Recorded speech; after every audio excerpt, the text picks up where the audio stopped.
Un geste refusé et tout s'arrête net devant des centaines de témoins. Sous le soleil de Ouagadougou, une cérémonie officielle se transforme en épreuve. D'un côté, l'apparence d'un ordre intact, de l'autre, l'ombre d'une corruption qui a déjà coûté des vies et brisé des familles.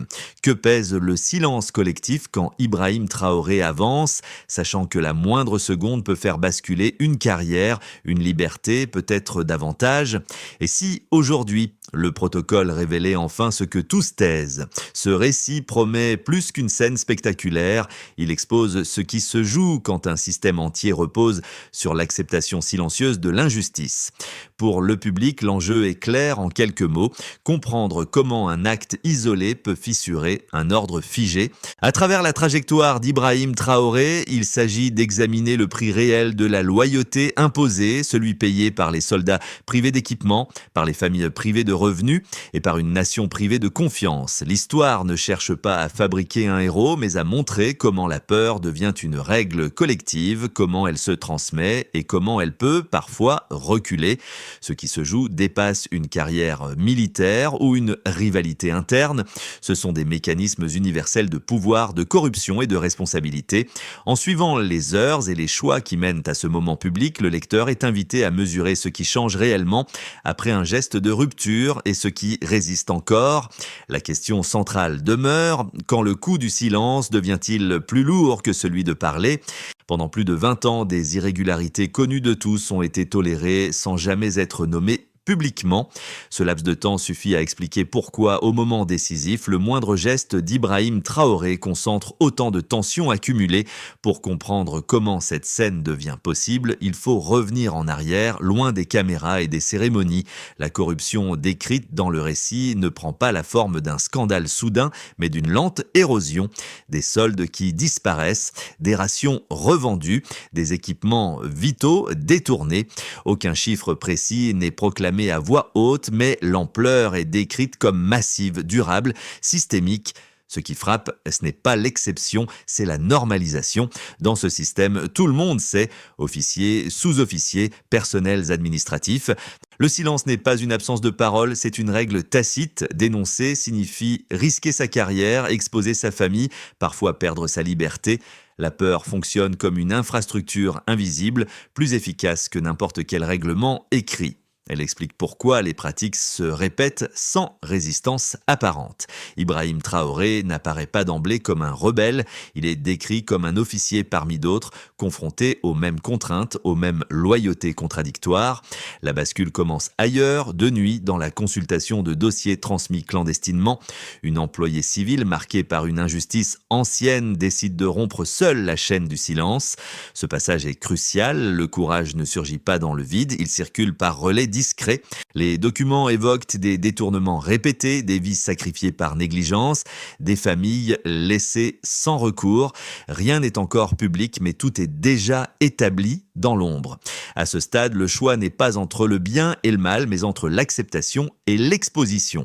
La cérémonie à venir devient alors un théâtre paradoxal, un rituel destiné à blanchir le système, transformé en opportunité unique de rendre visible ce que chacun murmure. C'est cette accumulation silencieuse étalée sur des années qui rend l'instant final inévitable. Le refus ne naît pas d'une impulsion, mais d'un trop-plein. Avant que la scène publique n'impose son évidence, le récit s'attarde sur ceux qui entourent Ibrahim Traoré et donnent chair aux conséquences immédiates du système. Ce ne sont pas des figures abstraites, mais des soldats fatigués, des veuves silencieuses, des collègues qui ont appris à ne plus poser de questions. Leurs regards croisés lors des préparatifs de la cérémonie disent déjà l'usure morale. Les uniformes sont portés avec discipline, mais la fierté est fissurée depuis longtemps. Un premier cas évoqué concerne un soldat tombé faute de soins adéquats.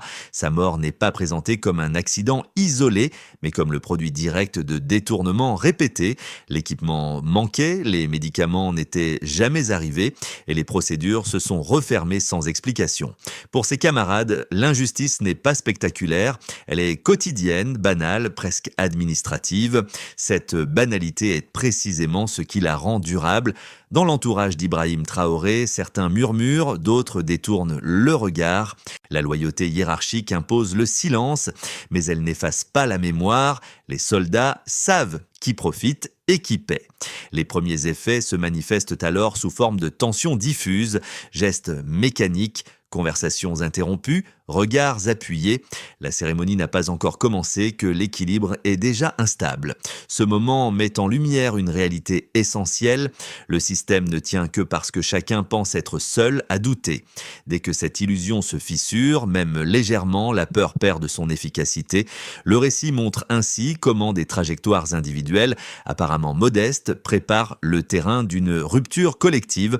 Avant la cérémonie, tout semble suivre un déroulé familier, même si l'atmosphère est plus lourde que d'ordinaire. Les unités se forment, les ordres claquent brièvement et le protocole est mis en place pour honorer un général dont l'autorité ne fait plus débat dans l'appareil militaire.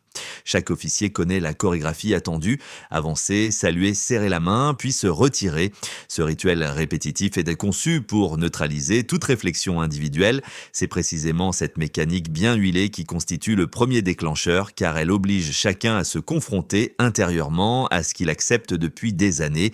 Lorsque vient le tour d'Ibrahim Traoré, le rythme change imperceptiblement.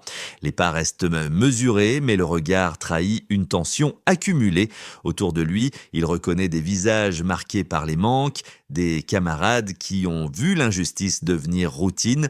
À cet instant, rien n'est improvisé. La décision n'est pas une impulsion soudaine, mais l'aboutissement d'une accumulation silencieuse.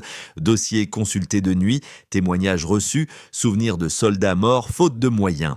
L'activation ne réside pas encore dans le refus visible, mais dans le choix intérieur de ne plus jouer le rôle assigné. Le point culminant survient en quelques secondes, mais il fige l'espace. La main tendue reste suspendue. Le protocole se brise devant des centaines de témoins, sous l'œil des caméras et des autorités civiles. Le silence qui s'installe n'est plus une marque d'obéissance, mais une suspension collective. Lorsque Ibrahim Traoré sort un dossier épais, la confrontation change de nature. Il ne s'agit plus d'un affront personnel, mais d'une mise en cause du système. Les pages évoquées renvoient à des détournements, à des négligences mortelles, à des sommes et à des noms longtemps dissimulés. La parole, jusque-là étouffée, prend une dimension publique irréversible. La réaction initiale est la sidération. Certains officiers restent immobiles, pris entre la hiérarchie et l'évidence exposée. Puis, sans signal préalable, quelques soldats s'avancent et se placent aux côtés d'Ibrahim Traoré. Ils ne prononcent aucun mot, mais leur geste suffit à rompre la chaîne de la peur. Ce soutien n'a rien de spontané au sens strict. Il était préparé par des années de frustration partagée. Le rituel conçu pour consolider l'ordre établi devient, en quelques instants, le lieu où sa fragilité est révélée. Les ondes de choc se manifestent presque aussitôt. La cérémonie s'achève dans une confusion maîtrisée, mais l'information circule hors de la caserne. Elle atteint les familles de soldats, les marchés, les écoles, les administrations civiles. En moins de 24 heures, le pouvoir politique est contraint de réagir publiquement. La suspension du général, l'annonce d'une enquête et les promesses de transparence visent à reprendre le contrôle du récit. Pourtant, quelque chose a déjà basculé. Ce qui relevait du murmure dispose désormais d'une reconnaissance officielle. Cette phase met en évidence une réalité centrale. L'événement ne se limite pas à un refus de poignée de main, il enclenche une chaîne de conséquences que plus aucun acteur ne maîtrise totalement. À partir de ce moment, chaque décision est scrutée différemment. Le silence, longtemps perçu comme une protection, devient une position de plus en plus coûteuse. Le système, forcé de se montrer, entre dans une zone d'instabilité durable. Avant la rupture publique, la situation décrite suit un état de référence stable, presque immuable. Les dysfonctionnements sont connus, répétés, intégrés au quotidien. Les soldes arrivent en retard ou n'arrivent pas entièrement. Les rations et les équipements se perdent en chemin. Les plaintes s'éteignent dans les couloirs administratifs. Rien ne choque plus car tout dure depuis trop longtemps. C'est ce point zéro, fait d'irrégularité devenu normal, qui permet ensuite d'observer les écarts. Le premier indicateur concerne la rémunération des soldats. Avant l'événement, le récit insiste sur des soldes amputés ou différés, privant les familles d'une ressource vitale. Après l'exposition publique, les paiements sont décrits comme rétablis et versés à temps. Ce changement n'est pas présenté comme miraculeux, mais comme concret. Il marque une reprise du contrôle administratif. La régularité, ici, constitue une mesure en soi. Elle transforme une incertitude chronique en prévisibilité minimale, essentielle pour la survie quotidienne. Le deuxième indicateur porte sur la chaîne logistique. Dans l'état initial, les équipements essentiels, gilets, médicaments, carburant, sont évoqués comme détournés ou sabotés. Leur absence a des conséquences directes sur le terrain, parfois mortelles. Après la rupture, le texte mentionne l'arrivée effective de matériel et de soins, y compris dans des garnisons éloignées. Le delta est clair, ce qui était aléatoire devient tangible. La présence physique des ressources remplace les promesses abstraites, ce qui constitue un changement observable pour ceux qui en dépendent. Un troisième axe concerne le traitement judiciaire et disciplinaire. Avant, les responsabilités se dissolvaient dans la hiérarchie. Les dossiers n'aboutissaient pas et l'impunité protégeait les plus hauts gradés. Après l'événement, des enquêtes élargies sont ouvertes, des dizaines de responsables sont interrogés et des suspensions frappent la haute hiérarchie. Le critère mesurable n'est pas le nombre exact de sanctions, mais l'élargissement du périmètre. Le système cesse de se limiter aux exécutants et commence à atteindre les décideurs. Un quatrième indicateur, plus transversal, touche la circulation de la parole. Dans la situation de départ, le silence est la norme. Parler expose à des risques graves. Après la rupture, les témoignages se multiplient.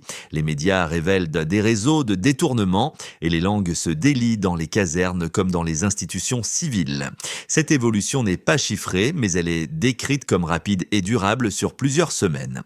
Dans un système fondé sur l'omerta, l'augmentation des prises de parole constitue un signal fort. Ces variations ne sont pas présentées comme définitives. Le récit souligne des résistances persistantes, inertie bureaucratique, tentative d'intimidation, stratégie de discrédit. Cependant, un différentiel demeure. Avant, l'opacité protégeait presque tout le monde. Après, la visibilité impose des coûts nouveaux à ceux qui cherchent à maintenir l'ancien ordre. C'est dans cet écart que se situe la preuve du changement. Dans cette séquence, Ibrahim Traoré n'apparaît pas comme une source de chiffres, mais comme un déclencheur de comparaison. Son geste ne crée pas les données, il rend visible deux états successifs du système. Ce passage permet d'évaluer l'impact sans exagération en observant ce qui a réellement bougé. Ainsi, la preuve ne prend pas la forme d'un tableau statistique, mais d'un faisceau cohérent d'indicateurs concordants: régularité des soldes, fiabilité logistique, extension des enquêtes, libération progressive de la parole. Pris isolément, chacun peut sembler limité. Ensemble, ils suffisent à montrer que le système a quitté, au moins partiellement, son point d'équilibre initial. Les défenseurs de l'ordre établi avancent d'abord un argument de stabilité.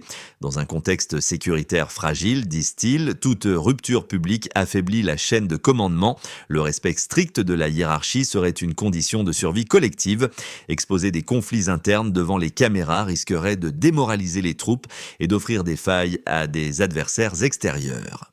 Selon cette logique, même des dysfonctionnements connus devraient être traités discrètement pour préserver l'unité apparente. Un second argument invoque la prudence institutionnelle. Les partisans du statu quo soutiennent que les accusations non jugées peuvent détruire des réputations et compromettre des carrières sans garantie procédurale. Ils rappellent que la corruption est difficile à prouver formellement et que des réformes trop rapides peuvent provoquer des règlements de compte. Dans cette lecture, le silence n'est pas une complicité, mais une temporisation nécessaire, le temps que les mécanismes internes agissent sans pression publique. Ces deux arguments méritent d'être pris au sérieux car ils expliquent pourquoi tant d'acteurs ont longtemps accepté l'inertie. Pourtant, le récit oppose à ces justifications des éléments concrets. La stabilité invoquée n'a pas empêché des soldats de mourir faute d'équipement, ni des familles de perdre leurs revenus. L'unité affichée reposait sur une inégalité de coûts. Certains profitèrent du système, d'autres en payaient le prix. La prudence institutionnelle, quant à elle, a surtout servi à prolonger l'impunité, puisque les mécanismes internes n'aboutissaient jamais. Les faits exposés montrent que la rupture publique n'a pas désorganisé l'institution autant que redoutée. Au contraire, elle a déclenché des enquêtes élargies et rétabli des fonctions élémentaires, comme le paiement des soldes et l'acheminement du matériel. La visibilité a créé des incitations nouvelles. Ce qui pouvait être étouffé en interne devient coûteux lorsqu'il est connu de tous. La procédure, loin d'être détruite, est relancée sous contrainte de résultats. Dans ce cadre, l'acte d'Ibrahim Traoré apparaît comme une réponse proportionnée à un blocage durable. Il ne nie pas les risques de la rupture, mais il montre que l'absence de rupture comportait déjà des risques bien réels, mesurables et répétés.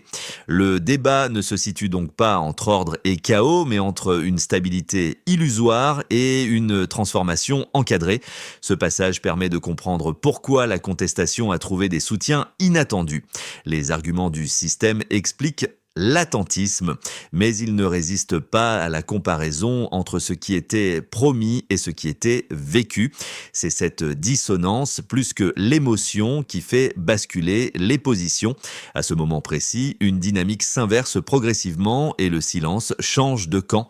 À ce stade du récit, la dynamique n'est plus seulement institutionnelle, elle devient collective. Ce qui paraissait impensable quelques heures plus tôt s'installe comme une possibilité concrète. Parler n'entraîne plus automatiquement l'isolement, la scène publique a déplacé un seuil psychologique. Désormais, chacun sait que d'autres savent et que ce savoir est partagé au grand jour. Cette bascule modifie les comportements. Dans les casernes, des conversations longtemps étouffées trouvent un espace. Des soldats osent confirmer ce qui n'était évoqué qu'à demi-mot. Dans les administrations civiles, des agents comprennent que le risque individuel diminue lorsque la parole circule. Le récit insiste sur ce point. Le changement ne vient pas d'une décision centrale immédiate, mais d'une multitude d'ajustements locaux, discrets mais convergents. Ibrahim Traoré n'est plus seulement un officier ayant posé un geste singulier, il devient un repère. Non pas un chef proclamé, mais un point de référence morale autour duquel d'autres évaluent leur propre choix. Cette transformation est décisive car elle retire au système son arme principale, l'isolement. La peur ne disparaît pas, mais elle se fragmente, perdant sa capacité à paralyser l'ensemble. Ce moment marque le milieu du parcours. Avant, l'histoire décrivait une accumulation silencieuse et une rupture visible. Après, elle s'oriente vers les conséquences durables. La question n'est plus de savoir si le système a été ébranlé, mais jusqu'où cette brèche peut s'élargir sans être refermée. Les effets de la rupture ne se diffusent pas de manière abstraite. Ils touchent des groupes précis, chacun avec des attentes et des coûts différents. Pour l'institution militaire, le premier impact est organisationnel. Après l'acte public d'Ibrahim Traoré, la chaîne de commandement est contrainte de fonctionner sous surveillance. Des procédures autrefois formelles deviennent effectives. Les suspensions et enquêtes élargies modifient les incitations internes. Obéir sans question n'est plus toujours la stratégie la moins risquée. Cette pression nouvelle ne répare pas tout, mais elle introduit une responsabilité visible là où régnait l'opacité. Pour les soldats et leurs familles, les conséquences sont plus immédiates. Le rétablissement des soldes et la régularité des paiements allègent une précarité chronique. Des équipements et des médicaments parviennent enfin aux unités éloignées, réduisant l'écart entre les promesses et le terrain. Pour les familles endeuillées, certaines indemnisations longtemps bloquées sont mentionnées comme enfin versées. Ces changements ne compensent pas les pertes passées, mais ils transforment le quotidien. La dignité matérielle, même minimale, redevient un horizon crédible. Du côté des institutions civiles, l'impact se manifeste par imitation. Les administrations observent que la parole publique peut produire des résultats. Des campagnes de transparence émergent, inspirées par l'exemple militaire. Dans les hôpitaux, des soignants dénoncent à leur tour des trafics. Dans les écoles, des enseignants défendent davantage le mérite. Le récit souligne un effet d'entraînement. Lorsqu'un secteur cesse de tolérer l'inacceptable, d'autres s'autorisent à réévaluer leurs propres compromis. La corruption, présentée comme systémique, se révèle aussi vulnérable à la contagion inverse. Pour la population au sens large, l'impact est d'abord symbolique puis pratique. Voir un officier refuser publiquement la compromission modifie la perception du possible.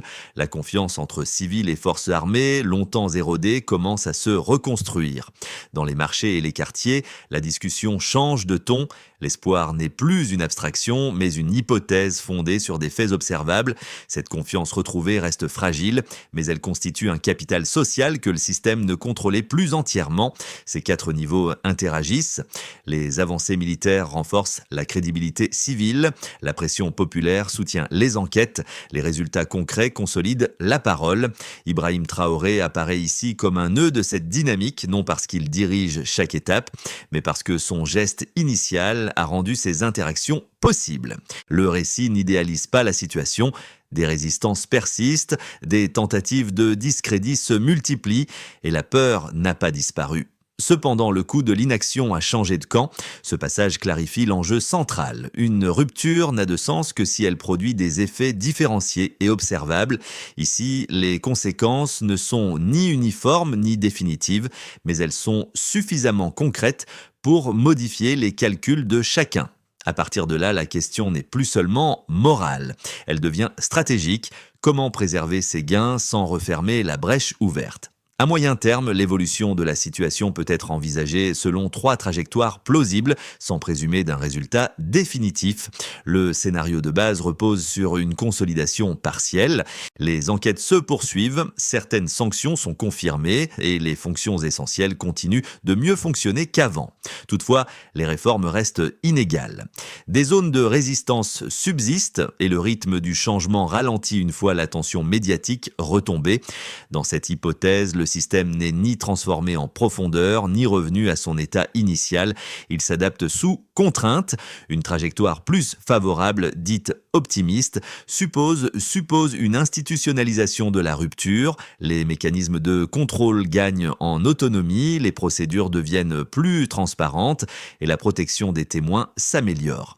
L'exemple initial d'Ibrahim Traoré favorise l'émergence de relais internes capables de maintenir la pression. Dans ce cadre, la confiance entre l'armée, les institutions civiles et la population se renforce progressivement. Le changement reste graduel, mais il devient cumulatif. Chaque avancée réduit la probabilité d'un retour complet à l'opacité, car les coûts politiques et sociaux augmentent pour ceux qui tenteraient de l'imposer. Une trajectoire plus difficile, dite pessimiste, envisage une réaction défensive du système. Les résistances s'organisent, les procédures s'enlisent et la fatigue collective s'installe. Des campagnes de discrédit ciblent les figures associées à la rupture, cherchant à isoler à nouveau les individus. Dans ce cas, les améliorations observées se figent, voire régressent partiellement. Le système ne nie pas l'événement, mais il l'absorbe en limitant ses effets concrets. La peur ne disparaît pas, elle change simplement de forme, plus diffuse mais toujours dissuasive. Ces scénarios ne s'excluent pas totalement. Des éléments de chacun peuvent coexister selon les secteurs et les moments. L'enjeu central réside dans la capacité à transformer un choc symbolique en pratique durable. Cela dépend moins d'un individu que de la multiplication de décisions intermédiaires, enquêter ou classer, témoigner ou se taire, appliquer ou contourner. Dans cette perspective, l'acte d'Ibrahim Traoré fonctionne comme un point de départ, non comme une garantie. La réflexion proposée au lecteur est simple mais exigeante. Observer les signaux faibles plutôt que les déclarations. Ce sont les routines administratives, les délais, les protections effectives et la continuité des paiements qui indiqueront la trajectoire réelle. À 6 ou 12 mois, la question ne sera pas de savoir si un geste a été courageux, mais s'il a été rendu reproductible. Pour les citoyens ordinaires, l'histoire agit comme un miroir. Elle met en lumière des compromis quotidiens souvent banalisés, fermer les yeux, se taire, attendre que d'autres agissent. Le récit ne prescrit pas une posture héroïque, mais il rend visible un calcul simple. Le coût de l'inaction n'est pas nul. Lorsque des mécanismes commencent à répondre, même imparfaitement, la confiance minimale nécessaire à la participation civique réapparaît. Cela se traduit par des discussions plus ouvertes, une vigilance accrue et une attente plus explicite de compte rendu. Pour les jeunes, l'impact est d'abord symbolique puis pratique, voire qu'un refus public peut produire des effets tangibles, modifie les représentations de l'engagement. Le texte mentionne une hausse des candidatures et un regain d'intérêt pour des institutions perçues comme irrémédiablement compromises. Cette dynamique reste fragile car elle dépend de la continuité des résultats. Néanmoins, elle montre que la crédibilité ne se décrète pas, elle se reconstruit par l'alignement entre discours et pratiques observables. Pour les agents publics et les professionnels, le récit agit comme un signal de recalibrage.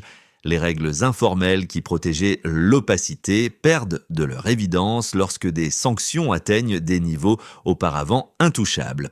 Sans idéaliser la situation, le texte souligne un ajustement des comportements, documenter davantage, consulter des pairs, réduire l'exposition personnelle. Ce sont des changements discrets mais cumulatifs qui modifient les routines et donc les résultats.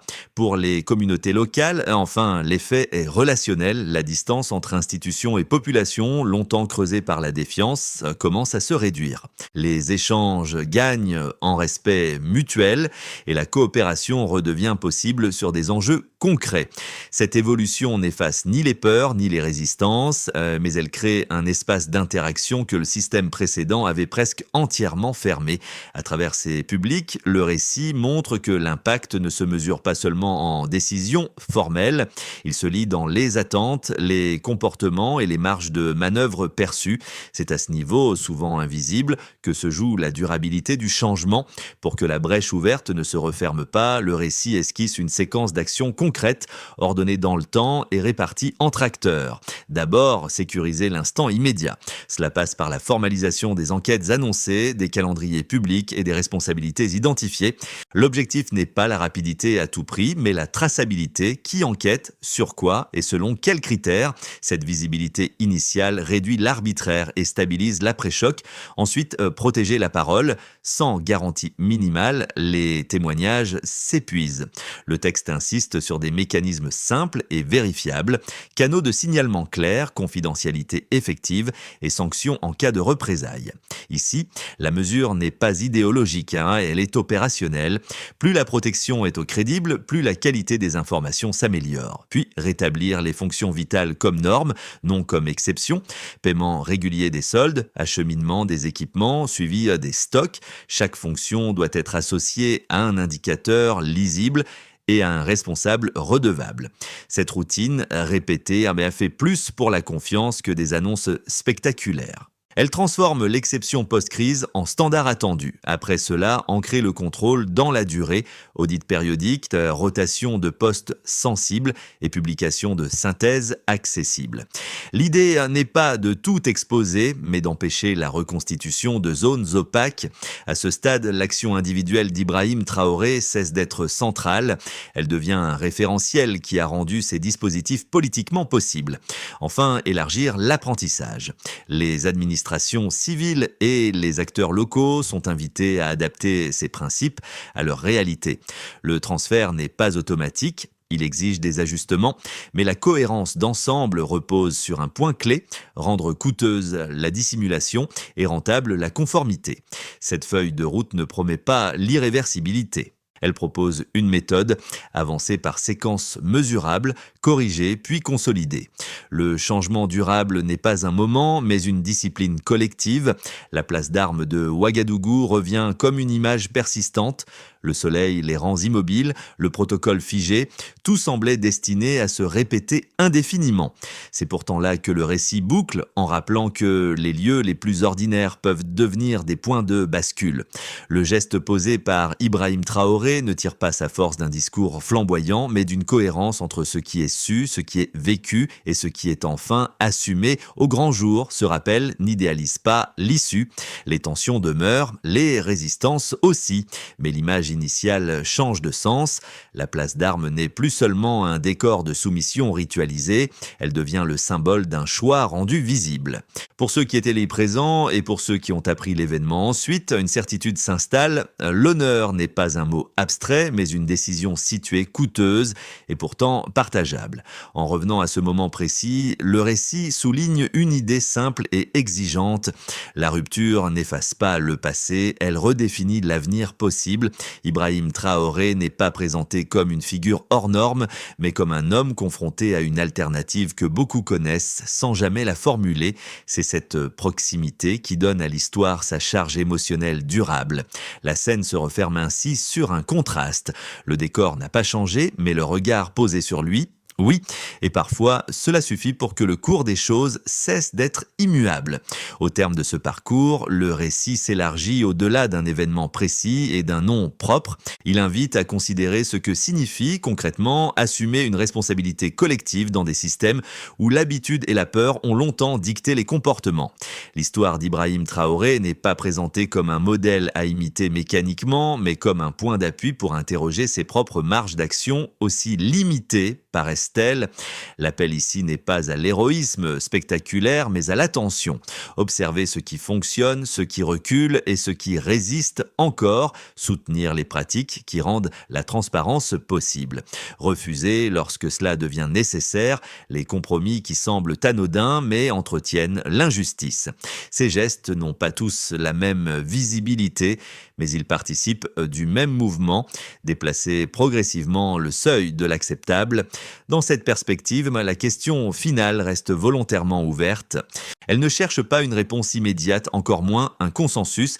Elle vise à prolonger la réflexion au-delà du récit, dans le temps long des décisions ordinaires. Lorsque les circonstances l'exigent, quel silence choisira-t-on de préserver et lequel acceptera-t-on enfin de rompre ?